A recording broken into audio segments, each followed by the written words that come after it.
Shilling for luck.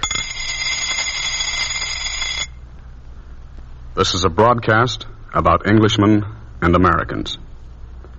During the next 60 minutes, you will hear Gene Kelly, Sir Aubrey Smith, Freddie Bartholomew, Lon McAllister, Shirley Temple, Ken Carpenter, Nigel Bruce, Ed Gardner, Edmund Gwen, Edna Best, Francho Tone, and Ronald Coleman.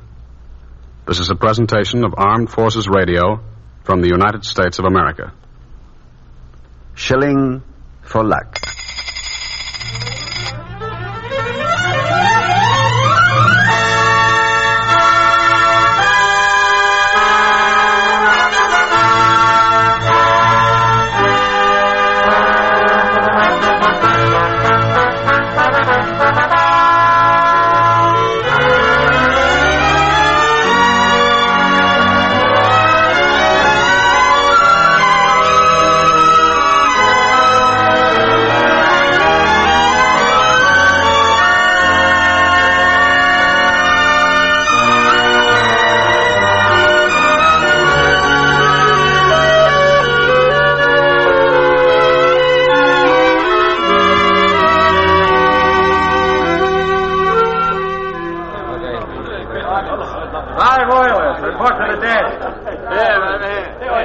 Hey, buddy, what's the angle here?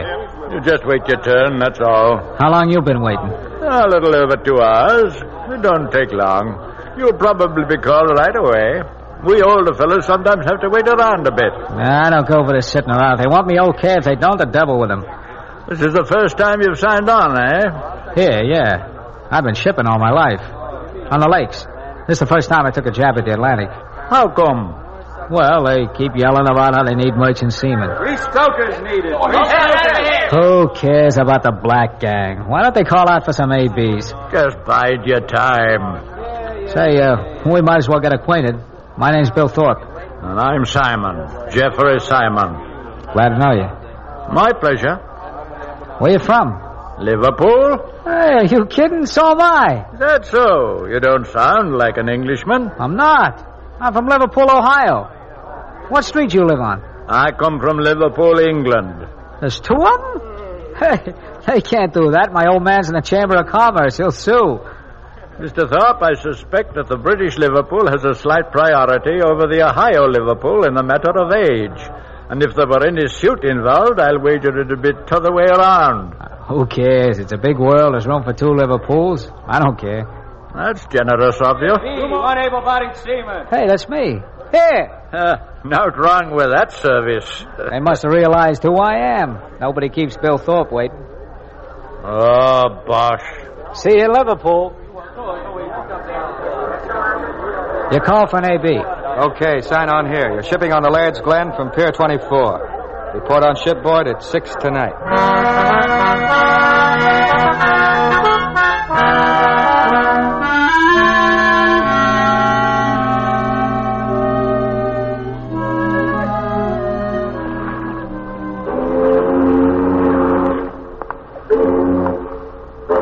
What time is it, sailor? Huh? What's the time? It's about midnight. I don't know exactly.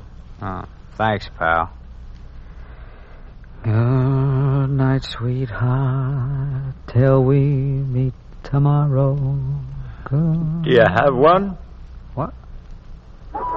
Back there someplace. A sweetheart. Oh, hiya, Liverpool. What are you doing here? Oh, they needed another AB. Oh, hope you don't mind my shipping on the same trip. no, I'm glad to have you. Sure. I got a gal, a couple of them. 6 probably. Never bothered to count them up. Big-time operator. Sure. Sure. Hey. I believe you. I believe every word.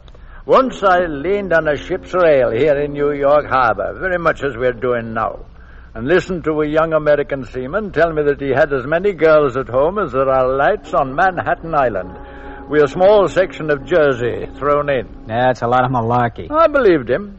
You Yanks like to talk, but you ain't liars. You've a lot to be proud of here. And you just don't believe in hiding your light under a bushel, that's all. Under a what? A bushel. A basket. Oh. No, we don't believe in hiding our lights under no bushels. We want them to shoot right up in the air. Look at that town spread out in front of you. What's your name? Jeff. See all them lights and the skyscrapers and the docks and the superhighways? They shout at you. They shout, look at us. Look at our lights. We're young. We're doing things, you know? I know. You've never been to England. No. All I've sailed the Great Lakes. And I know Canada. That's not England. That's young country, too. Like New York. No, you'll find some things on this voyage you never dreamed of in the 4 Great Lakes. Hey, don't shortchange me. There's 5 Great Lakes. Oh, sorry. 5. If we dock at night in Liverpool, you will be amazed. Why? You won't see a thing. Not a glimmer of light. The whole city dark in front of you. No proud lights glaring. Blackout, huh? Yes. But it's more than that. Actually, it's a difference in people. New York, blaring lights and sound. Liverpool, quiet, in shadows. I think I'm going to like Liverpool. That's an odd chink in your armor. I shouldn't think you'd like anything outside the USA. I like anything that's honest. Well, I hope we push off tonight. So do I. This waiting around gets me down. If we make decent time, I'll be able to have a few days in London with my grandson. He has a fortnight leave beginning Tuesday. In the Navy? RAF.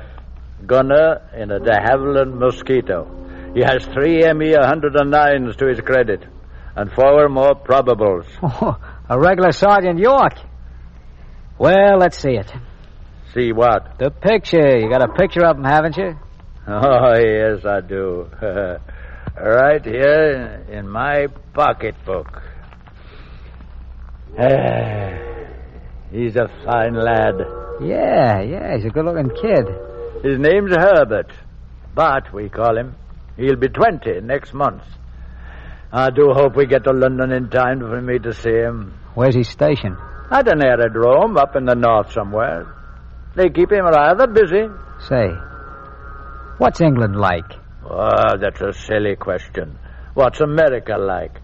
You might as well ask a man to describe the Gulf Stream. I mean, how's it different from the States? Well, not greatly when you come down to it. When you cross the Atlantic, gasoline becomes petrol, and elevators become lifts. But they work the same. The money's different. Do you have a quarter? Yeah. Give it to me. And you take this. What is it? A shilling. We made almost an even trade. You may have lost a few cents, depending on the exact rate of exchange these days. It's worth about a quarter, huh? That's right. The English money is simple. 2 halfpennies make a penny. Next is a threepenny bit. Then the sixpence. 2 sixpence make a shilling, or a bob. Half a crown is 2 bob and 6. Then comes the 10-shilling note, then the pound note, which is 20 shillings, or a little over $4. See? No. You will. It's easy. Here's your quarter. Here's your shilling. Keep it. For luck. Okay, I will. Hey, sounds like it's good. What time do you have? I don't have. It's way after midnight, though.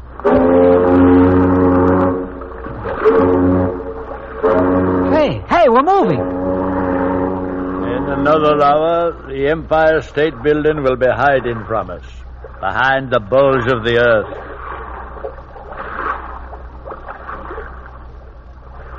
Give my regards to Broadway. Remember me to Herald Square. Tell all the gang on.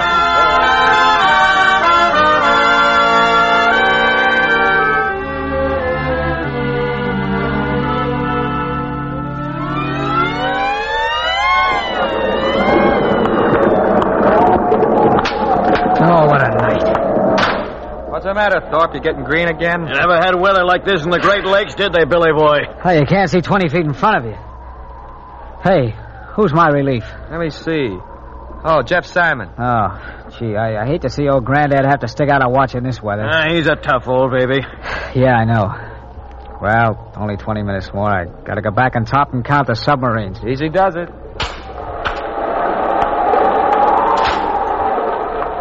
I don't know exactly what happened after that. And if I don't know, I guess nobody does. Sounded like somebody jammed his thumbs in my ears. The deck quivered underneath me, then it buckled. I went half a mile straight up. And the salt water slapped me in the back, and I went under. Oh, it was really black down there. Then I came to the surface again, and hunks of metal were raining all around me. The Laird's Glen just wasn't there. Nothing was there but water.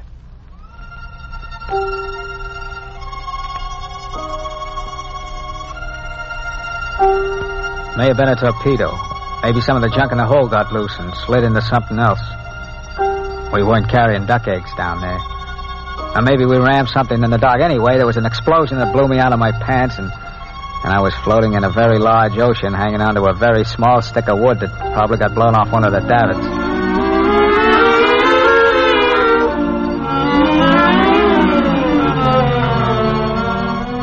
After a long time, the sun come up.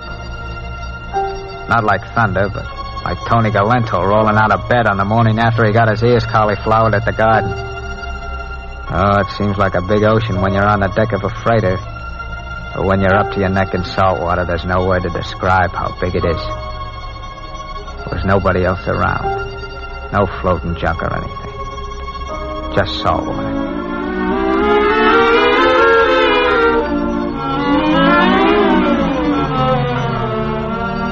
Well, there was one thing I made up my mind. Never, not under any circumstances, would I ship on the lousy ocean again. They could have their pretty colored posters and their vital jobs and their British ships. I made up my mind if I ever got back, I was going to be strictly a Lake Michigan boy. War or no war.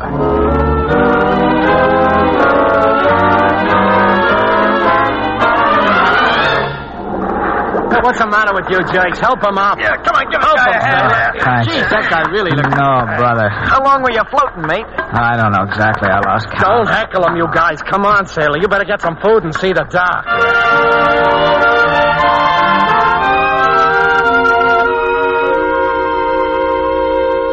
Feel better?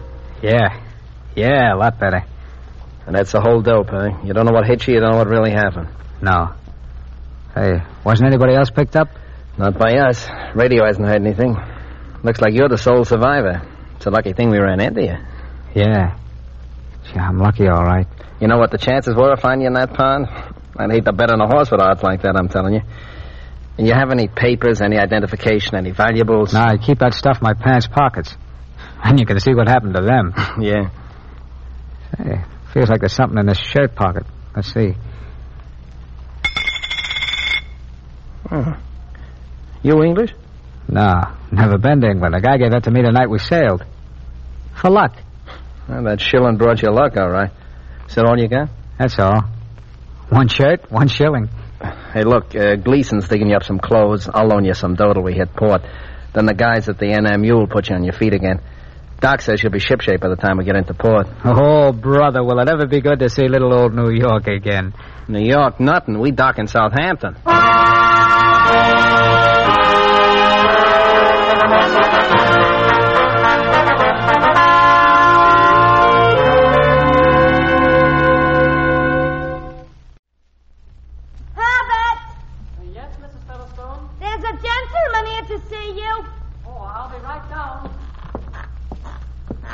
You'll be right down.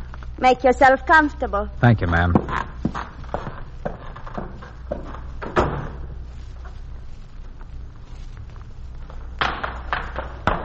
Oh, good afternoon, sir. Hi. You're, Herbert Simon? Yes, I am. Well, my name's Bill Thorpe. I have something to give you. It belonged to your grandfather. Oh, did you ship with him last crossing? Yeah. How did it happen? Nobody knows. The ship blew high at a kite. I guess I was the only guy that got out of it. Your grandfather would have had the watch after mine. He was asleep below deck, so he probably never even woke up when the alarm went off. That's good. Good. Well, are you still stationed up north? Yes, still gunning. This is the end of my time in London. I'm training out at 4:30 this morning. Beastly hour. Yeah. When do you ship again? Well, I don't know exactly. Oh. How do you like London? Pretty fair. It's my first trip. Only been here a couple of days.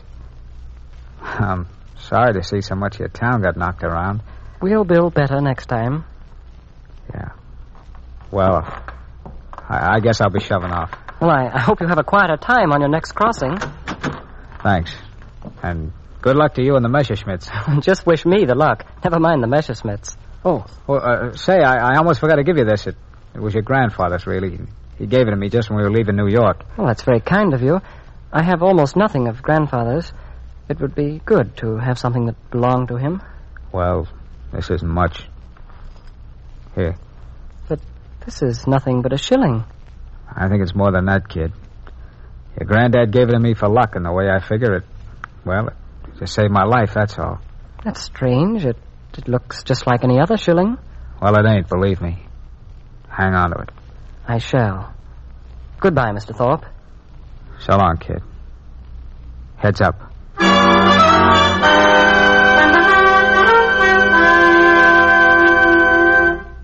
Hey. What can I do for you, sir? Look, I don't want a lot of waiting around, see? I'm an AB. I want to sign on the next ship to New York. One way? No. Round trip.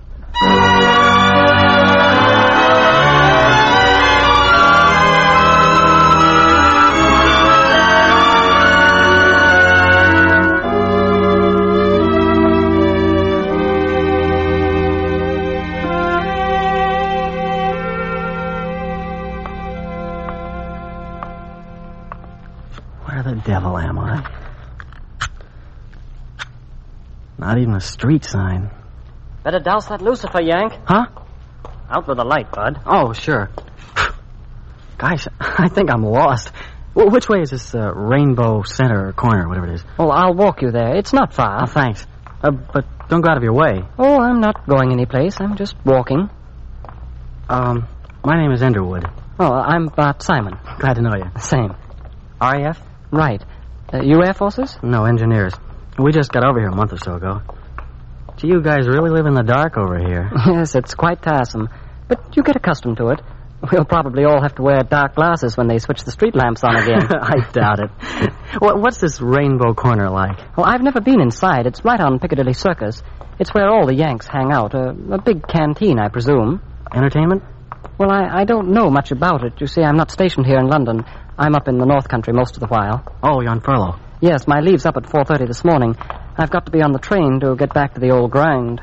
You mean this is your last night in London and you're just wearing down shoe leather? That's right, Underwood. What's the matter? Oh, black dog on my back, I'm afraid. Oh, sorry. Oh, here's your stop. All out for Rainbow Corner. Oh, come on in with me, Bart. Let's find out what this place is like. Oh, no, I shouldn't think of going in. That's for American servicemen. Oh, what difference does that make? Come on in. We might find something worthwhile. Oh, no, I can't. Oh, really. Look, you're my guest then. I'll just bring you in to case the joint. Do what? Come on. Well, I Come really... on.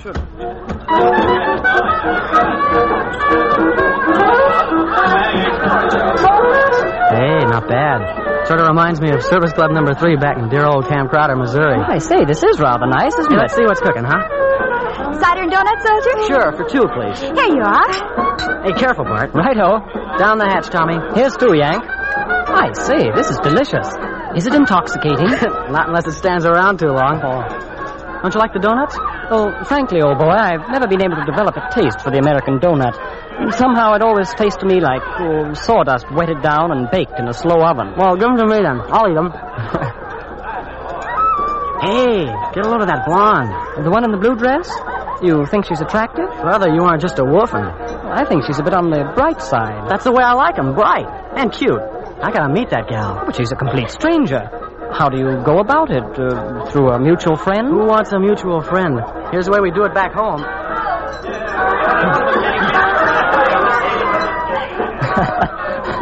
What are you laughing at? I was just watching a friend of mine making the acquaintance of a young lady. He did it very adeptly. What's so remarkable about it? Well, 15 seconds ago, he didn't even know the girl. And now they're talking together as if they'd known each other ever since school days. Oh, I don't see anything strange about that. Look at us. 15 seconds ago, we didn't know each other, and now we're talking. Is there any magic about it? Well, I really don't know. It's customary to be introduced, you know. That's a little bit silly, I think. Especially nowadays. We can't bother to be quite as formal as we used to. Attention, everyone. Oh, I wonder what the commotion is. Let's go over and watch. Quiet, everybody. Splendid. Quiet. We're going on the air in just a few seconds with a regular weekly broadcast of Surprise Date. All right, hold it down, gang, hold it down. Now, a lot of you are going to be asked to participate in this show, and we want you to enter right into the spirit of it and have fun. Stand by, Ken. Coming up. All right, stand by, everybody. Shh. This is exciting. Isn't it, though? I'm glad we're right here in front. Yes. Hello, Great Britain. This is Ken Carpenter speaking from the Rainbow Corner on Piccadilly Circus and bringing you another broadcast of Surprise Date. There's a whole gang of American servicemen here, and we're going to fix them up with some surprise dates for a real tour of London after dark. You all set, gang? Yeah! Okay. Let's have a volunteer from the audience. Who'll come up here on the platform? Go ahead. Go on. No. Stop pushing me. No. Here we are. Here we have a young man in the uniform of the RAF. What's your name, Flyer? Bart Simon, sir, but really, I didn't intend to participate. If you'll excuse me. No, now, wait a minute, Bart. We aren't going to embarrass you. We're going to fix you up with a surprise date, that's all. Now, all you have to do is just reach in your pocket and take out what you find there. Well, very well. Fine. Now, what did you have in your pocket? Well, now, let me see. My billfold, a few smokes, a ring of keys, a few coins, some pennies, a shilling. Would you mind giving me that shilling for a moment? Oh, certainly not. Here you are. Ladies and gentlemen, I have here a shilling of the United Kingdom. Is there any young lady in the house who thinks she can guess the date on this shilling? Call them out, gals. 1924. Sorry. 1893. Nope. 1940. Oh, no, nobody's even warm. Any other guesses? Anybody else want to try to name the date on this shilling? Yes, I do. 1900 and... 1900 and what? Nothing. Just 1900. Right, 1900 it is. That's swell. Come on up here on the platform, young lady. Right up here to the microphone. That's it. What's your name?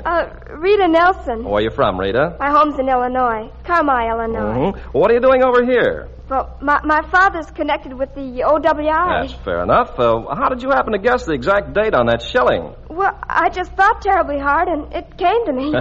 Well, that fixes up the two of you with a surprise date. Rita, meet Bart. Bart, this is Rita. A pleasure. The same. And here's a £5 note to go along with that shilling, Bart. I hope you both have a great time on your surprise date. So long, kids. Thank you. Okay. Help me down, Bart. Right, let's get out of here. All right. Hey, Bart. Oh, hello, Underwood. Hey, you're doing all right, mister. That gal's really a smooth number. Yes. I found a mutual friend. I'll say it, Jed. Good luck, Bart. Thanks. Same to you, Yank.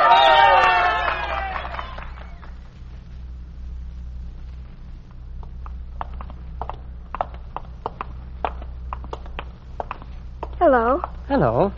I'm sorry if I embarrassed you. Well, you shouldn't have pushed me. I hate being made a fool of. Oh, don't feel that way. It was all for fun. Well, it's no matter. Well, I suppose I should see you home. Oh, not so soon. We've just met. And after all, I am your surprise date. Yes, you certainly are. Is there another girl? Someone you're engaged to? Or? Oh, no. There's no one else. What about you? Do you have a steady back in the States? Well, I used to, but we broke off. Oh, that's a pity. No, it isn't. He didn't love me. He must have been blind. Thank you. That's the only nice thing you've said to me. Well, after all, you're very pretty. You know that. I'm not so sure always. It's fun to hear it from other people. Then I'll tell you. Definitely. You're pretty. Even in a blackout, you're pretty. Thank you, Bart. Oh, I say, you American girls get me all confused. You're so frank about everything. I don't mean to confuse you, but there's nothing wrong, Bart, just in liking somebody and showing it a little. Oh, let's just be ourselves. Right. You know, we don't have much time. You aren't leaving, are you? Yes, 4:30 this morning. My leave's up. Oh, Bart, this is our only date, then. I'm afraid so. And for some while, anyway. Oh, then we'll have to have fun. Lots of it. We'll have to spend the whole $5 that they gave us and really give ourselves a night to remember.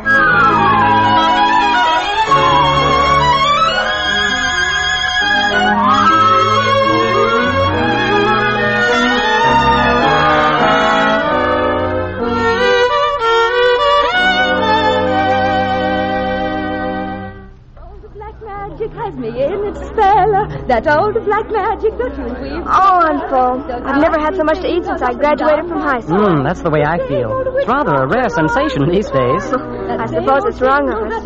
This is an occasion, isn't it? Of course it is. Elevator starts its ride, and down I go. I say, let's pay the tariff and be on our way. That contralto gives me the willies.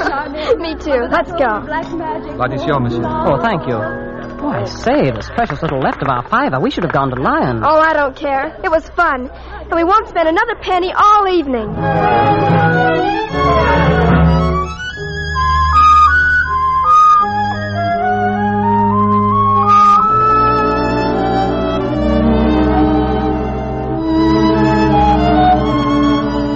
Come down to Q in lilac time.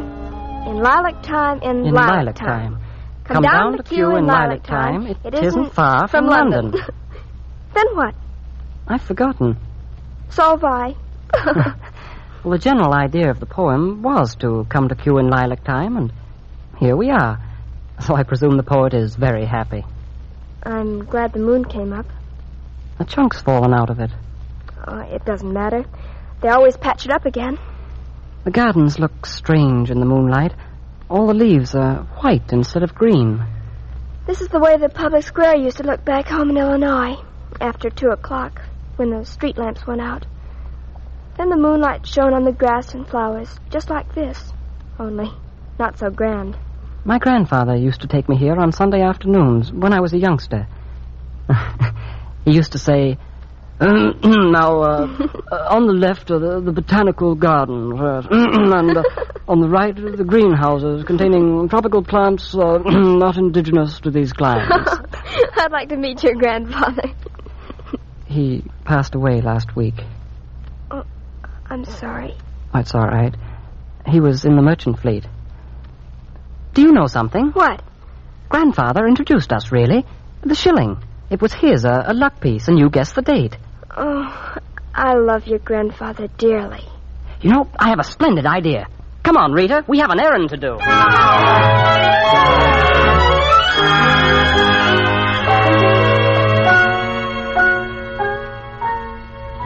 I'm glad you were still open. Oh, it's good business to keep an ironmonger's open all aisles. And I sleep in the shop, so it's no trouble. I say that won't split open there at the top. Well, I know what I'm doing. I hate to bore an hole through one of His Majesty's shillings. But Kipling says there's not the reason why. Oh, it's a wonderful idea, Bart. I'll put a cord through it, like a good luck charm. That's what I had in mind. You will wear it, won't you, Rita? Yes, Bart. There you are. One hole drilled through 1 shilling. That'll be 6pence.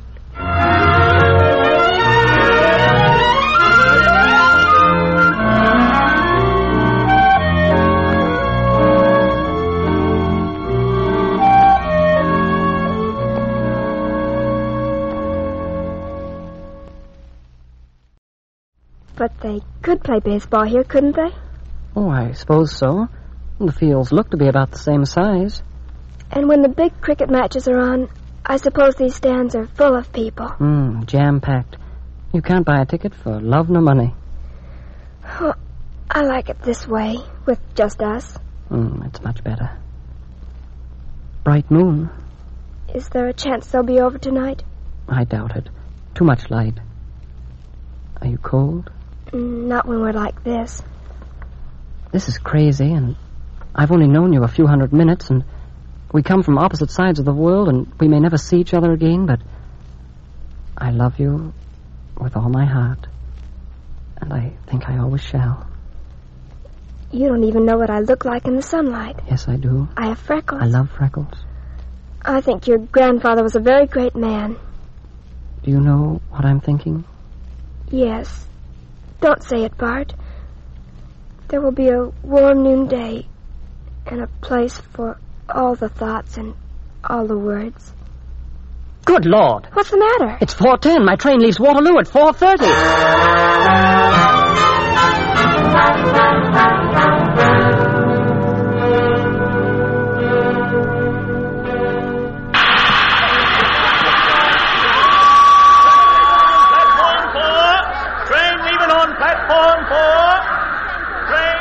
I never thought we'd make it. What? I never thought we'd make it. We were lucky to get that cab. What? Never mind. You're sure you're on the right train? Yes, right. What time is it? My watch says 4:35. I'm fast. You'll pick up my duffel at the house and send it to me. I'll take care of it. We're pulling out. You have the addresses. Yes. And say goodbye to Mrs. Featherstone for me. I will. And wear the shilling around your neck. Always. Bart! What's wrong? It's gone. I've lost the shilling. It doesn't matter, darling. It brought us together. That's all that counts. Bye. Goodbye.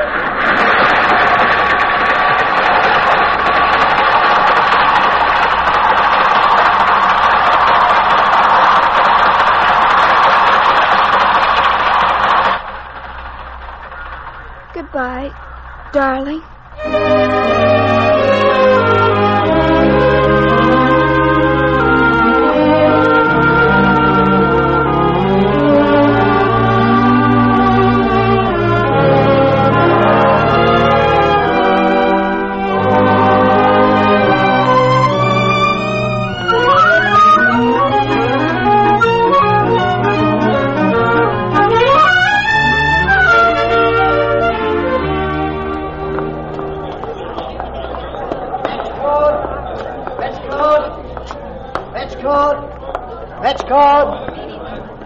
There's some seats here, fellas. Come on down here. Hey, you can see the cricket better from up there.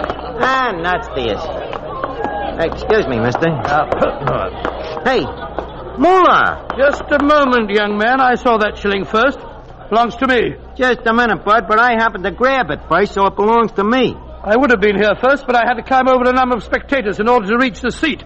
What do you think? They brought me up in an escalator? Finders are keepers, my good man. Right, and I'm the finder. I beg to differ with you. I am the finder. Look, where I come from, Brooklyn, possession is 99 pence of the law. This shilling is mine, and I'm hanging on to it. Do you understand? Now, let's not revert to the Aboriginal, old fellow. Okay, then leave us not. Here we are, two civilized spectators at a civilized cricket match. Am I correct? Right. From opposite aisles, we approach two vacant seats in the center of the stand. Sure. Almost simultaneously, we espy a shilling of the realm lying on one of the seats. Yes, simultaneously we do that. However, by a slight fraction of time, I espied the coin before you espied the coin. Granted. Therefore, the shilling belongs to me. Am I correct? That's where we come to a parting of the waves. I say that the shilling is mine. I assure you, young man, the might of British law is on my side. Might be, but I got the shilling. But I tell you what I'll do. You any kind of a gambler? I have probably as much sporting blood in me as any man in the United Kingdom. All right, that's fine. Then we'll bet the shilling on a cricket match, okay? Very well. What bet do you suggest? Well, I'll bet on them guys out there with the green beanies. Beanies? Yeah, them jockey hats. And you take the guys with the blue beanies. If the green beanies win, I get the shilling. If the blue beanies win, you get the shilling. All right, bet it is. Were you here yesterday? Was I?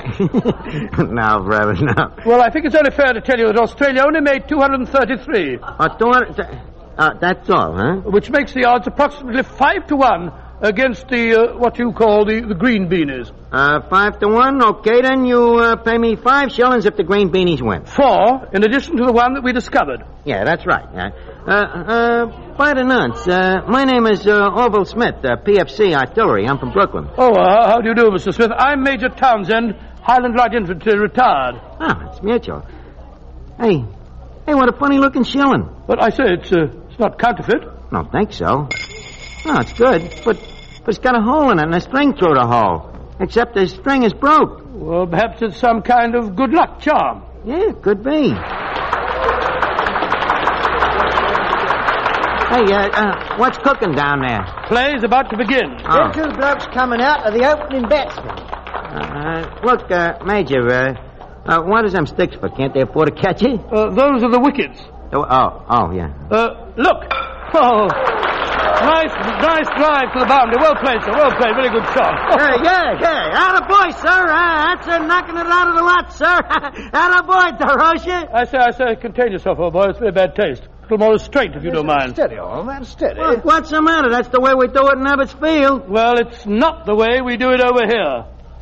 Oh! Hey, what happened? Well, that was interesting. The bowler bowled a googly and the batsman edged it into the slips. The bowler bowled a googly, huh? Yes, the wicketkeeper missed it. The first step jumped for it. He rolled over and caught it. Well caught, sir. That's a great bit of cricket. You know something, Colonel? What? I'm going home. What? The game's barely started. Stay here, old man. I'll explain everything. You'll get the hang of it in time. That much time I ain't got. Well, what about the bet? Are you willing to concede the wager? I certainly am not. Then you will have to stay. Excuse me, I'll ask you, what's wrong with your jaw? My jaw? There's nothing wrong with jaw. Why? Well, it's all swollen. Oh, that's chewing gum. Want a stick? Certainly not. Appalling habit. Did you ever taste any? Of course not. Foreign substance. Tiring out good British jaws. Oh, well played, sir. Well played. Nice shot. Why don't you have a hunk? It won't hurt you. I told you I thoroughly disapprove of chewing gum. That's too bad. It's good. What does it taste like? Well, it depends. There's all kinds. This is Tutti Frutti. Tutti Frutti? Oh, really? Doesn't the flavor pass away after a certain period of time? Well, after a while, yeah, sure. But you'll be surprised how long it lasts. Go ahead, try some. Don't be absurd. Oh, I say. What's the matter now? Oh, the batsman just sent an easy catch to mid-off. He sent an easy catch to mid-off this time, huh? Doesn't it wear out? What? The chewing gum. No, it don't wear out. It's rather like glue, eh? No, it ain't like glue. Something similar to rubber, perhaps. No, not like... Well, why don't you try some of it? Certainly not. I wouldn't think of it. Well, that's your own negative. I say. That was a cut, wasn't it? That's better. The batsmen are beginning to find the face of the wicket, knocking the Australian bowling all over the place now. I'm afraid that Shilling is practically mine, old boy.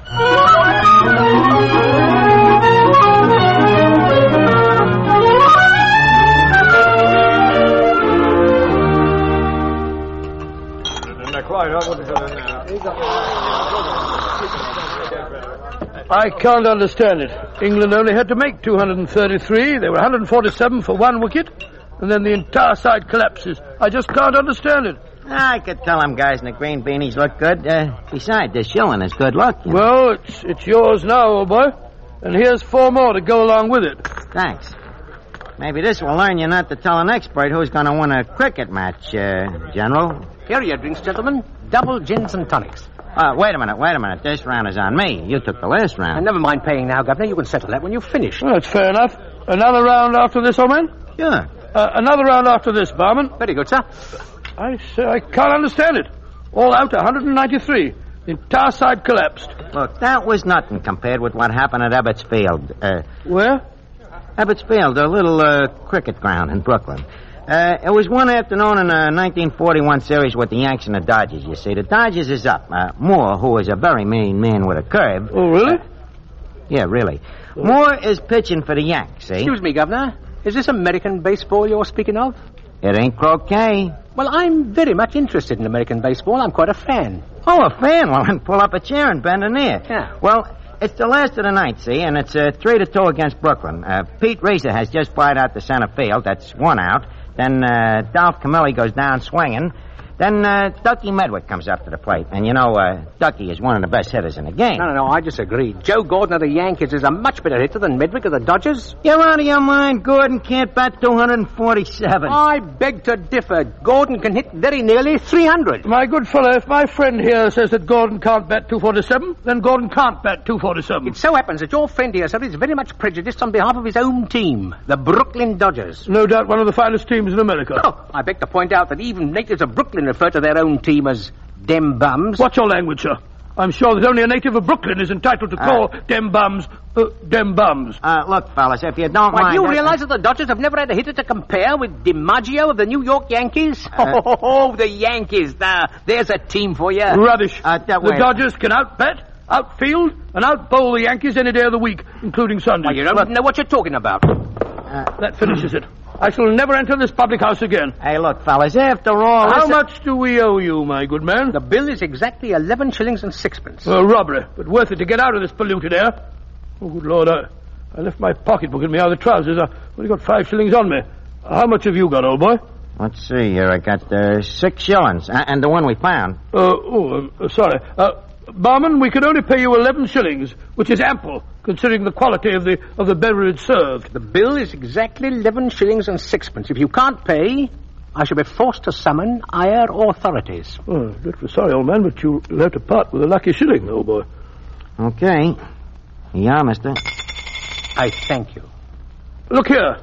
You owe my friend sixpence change. I beg your pardon. There was a hole drilled through the last shilling which you gave me. I'm deducting sixpence for the metal removed. You raw heap.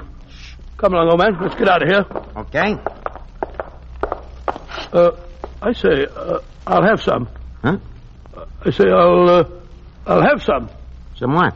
A nibble, a segment. I don't get you. A stick. Oh, the chewing gum. Oh, sure, here, help yourself. Oh, thanks. I say. Oh, it's so bad. It's rather good. I like Tutti Frutti.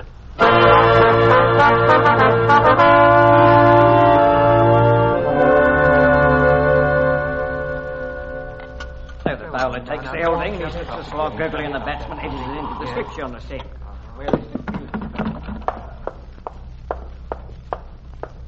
Hello. I'm very sorry, ma'am, but this is not the sort of public house that serves intoxicant to unescorted ladies. Oh, I don't want anything to drink. The chemist on the corner's been bombed out, and I wondered if perhaps I might trouble you for your telephone. Oh, very well, ma'am. The phone booth is on the far wall. Oh, thank you. Have you got change for half a crown? Yes, ma'am.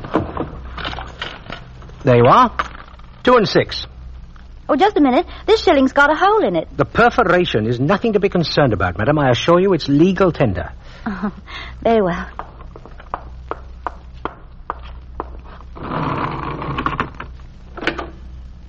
Hello, operator? Westminster 7399. Thank you. Am I through? Hello? I'd like to speak with Colonel Jonathan Trent, please. Thank you. No answer there? Oh, well, connect me with Captain Jackson's office. It's meteorology. Captain Samuel Jackson, yes. Hello, Sam? This is Grace. Very good, thank you. What's cooking with you? Oh, tell me, have you seen John about the place anywhere? Oh, splendid. Let me talk to him. Now, see here, Stonewall, you can't prevent me from speaking with my own husband on the telephone.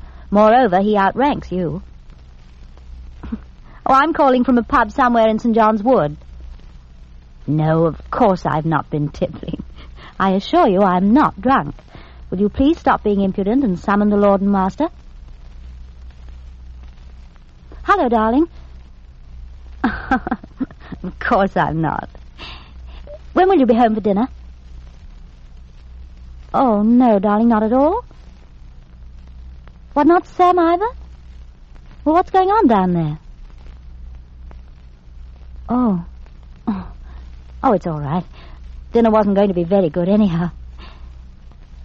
All right, John. I promise. Goodbye, darling.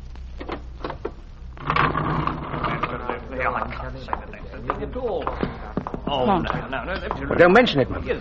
Good luck.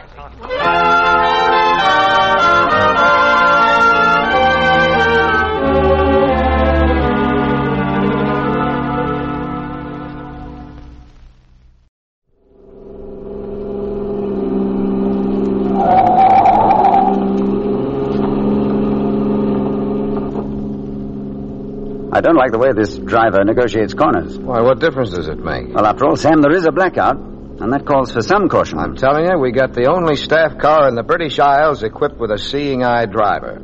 You want to get home, don't you? Naturally. It would even be nice to get an hour or so of sleep. What am I going to tell Grace? Well, don't tell her anything. You can't. Well, of course I can't. But she'll know. She'll know the minute I see her. That damned intuition. I had the feeling on the telephone she knew. Quite a gal, your wife. I think so. So do I. Sam, I'll have some requests to make of you. I hope you won't think I'm imposing. Well, I've been imposing on you and Grace for 10 months. If you hadn't taken me in, I'd be sleeping under a nightingale in Berkeley Square. How do your orders read? Oh, Sam Jackson stays right at his little old desk on Oxford Street. For me, it'll be just another routine day. Well, I'm glad. Well, I'm not. It'll be much easier for Grace with you here. If we were both going over, she'd be quite alone. You'll look after her, won't you? What are you talking about, John? You'll be back in 3 days. Oh, there's a chance, yes. What, did they give you a pretty rough deal? Well, it's quite a responsibility, but a great honor. Well, don't worry. There's only one bullet that's got your name on it. Yes, but I can't help thinking of all those that say, to whom it may concern.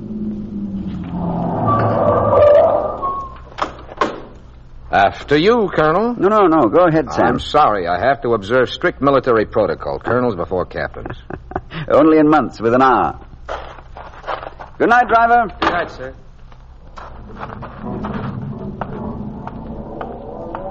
3-1 says Grace is still up. I don't doubt it. Your wife doesn't mind very well. I know. I'll have to start beating her again. Jonathan? Yes, darling. I've brought a friend. A 3-star general. Good heavens. Are you serious? Oh, John, why didn't you phone me or at least give me some...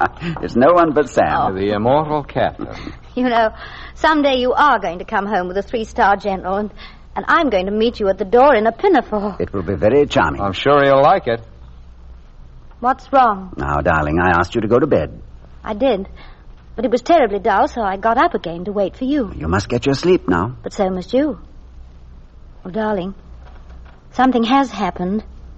Something's in the air. What is it? What did I tell you, Sam? I know. She's psychic.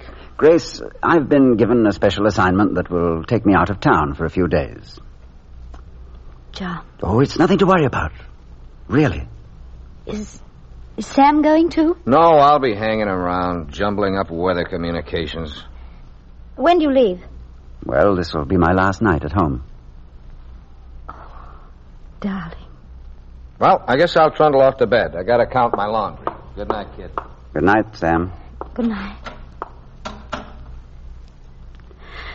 Dearest. This is it. Now, you sound like the heroine in a great B movie. Then I should come back with, yes, my dearest, this is it. The hour we've been waiting for. No, darling. This is a routine assignment, an everyday thing. I'll see you Friday or Saturday.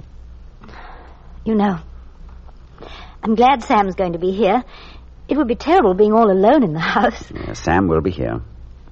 He'll be busy, but he'll be here. Oh, he's a good friend.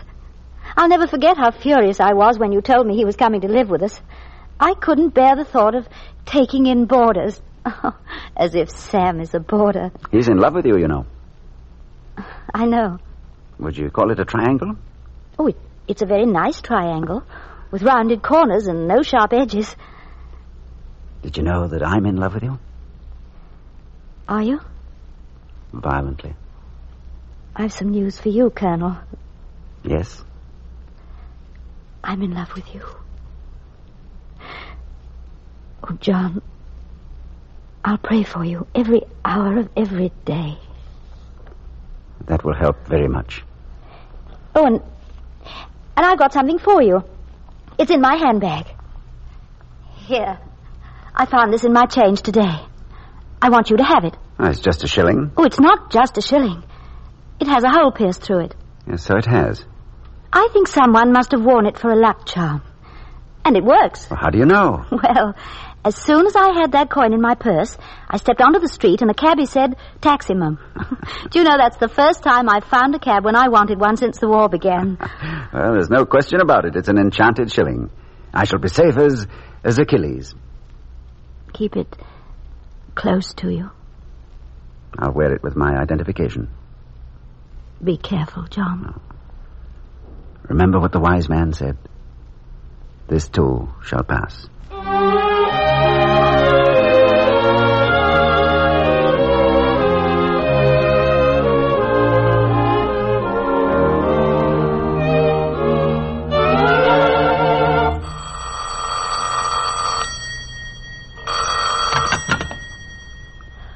Hello? Grace, this is Sam. Yes? Turn on your wireless right away. Why? Just turn it on and listen. I've got a dash. Sam!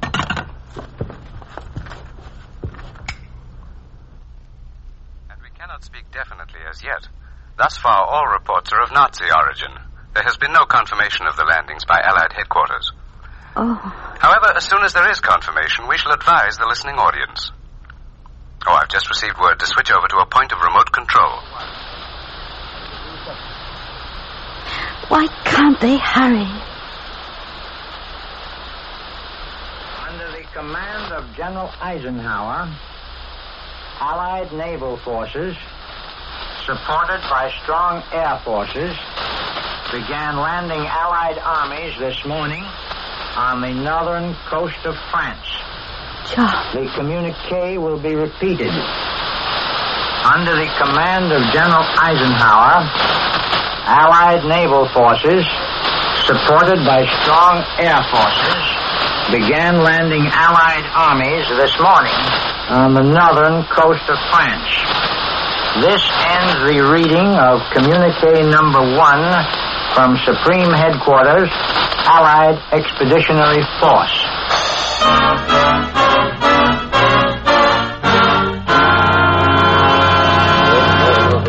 7754, 738, 99078. height 1,000 feet. Barometric pressure 0.13 millimeters. Get this report on the teletype right away to every station on list AD 75. Right, And let me know as fast as they add new stations to the list. Will do. Captain Jackson speaking. Sam, this is Grace. Oh, you all right, honey? Yes, but I know I shouldn't have called. You're busy, but has there been any word? Not yet. It's only H+11. Hey, look, I can't talk now, and I won't be able to get back to the house tonight, but we'll have some news to talk over soon.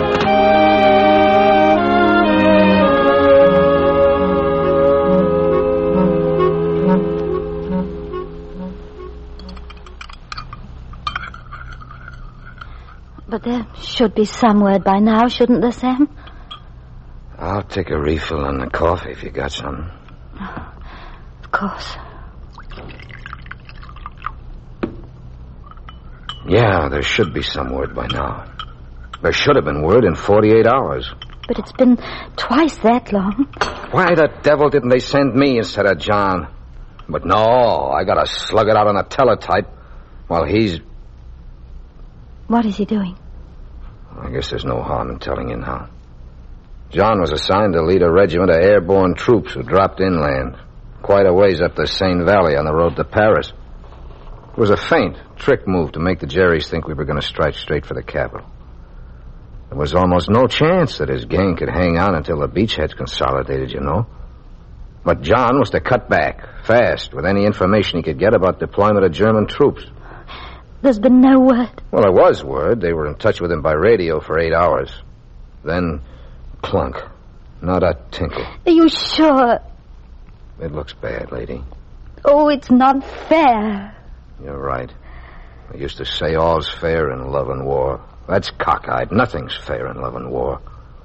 There's no reason under God's blue heaven why John should lead off the show while I stay home and play soldier on the telephone. And there's nothing fair about one guy getting hit and another one sliding between the bullets without a scratch. There's no reason why London should be blitzed 4 years while Chicago and Kansas City have all the bright lights on. Nothing's fair. They got a crazy cashier in this life. You either get shortchanged or you get too much. I'm sure he's all right. Sam, I'm certain of it. Well, don't hope too hard. It's not hope. I know. Well, Grace, it's better if you think the other way. Then if the long shot comes in, you can throw your hat in the air. It isn't a long shot. It's a sure thing.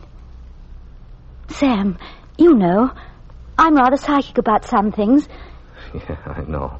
The night before John left, I gave him a coin. A shilling with a hole in it. For luck. I'd prayed. I'd hoped. I'd had faith.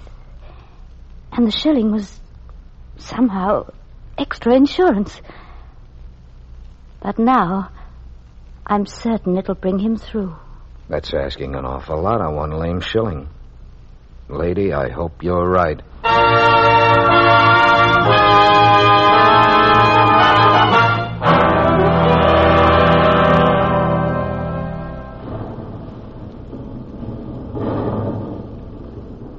Your dispatches will be off to Schaeff in 10 minutes, Colonel. And did you include the message for my wife? Yes, I think they'll approve that, too. It's remarkable that you were able to get back. I'm thoroughly as amazed as you are, sir. I had excellent assistance. Commendably done. We'd quite given you up. I'm not surprised. I have not been eating very well the past few days. Very thoughtless of me, Colonel. I'll get you something right away. Monsieur Besançon? Oui. Il veut déjeuner? Déjeuner, oui, tout de suite. And Colonel, we've got some old French wine here that'll really set your ears back. Monsieur, pouvons-nous avoir du champagne? Du champagne? Mais certainement. We keep it concealed in the grate. Valuable stuff, you know. Yes, I know. Monsieur Besançon. Oui, mon colonel. Nous ne boirons pas sans vous. Bien sûr que non, mon colonel.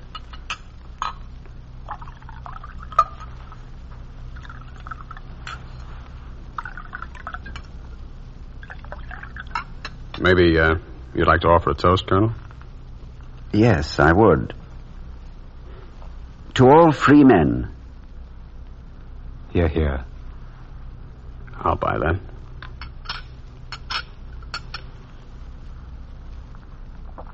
Delicious.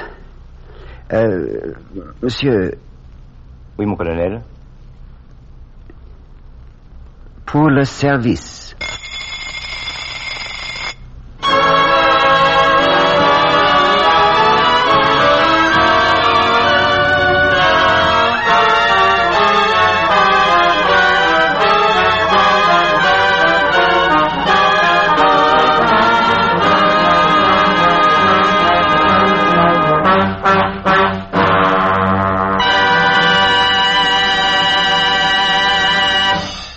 You've been listening to Shilling for Luck, an original play for radio prepared in the United States by Armed Forces Radio. The cast, in order of their appearance: Gene Kelly, Sir Aubrey Smith, Freddie Bartholomew, Lon McAllister, Shirley Temple, Ken Carpenter, Ed Gardner, Nigel Bruce, Edmund Gwen, Edna Best, Francho Tone, and Ronald Coleman.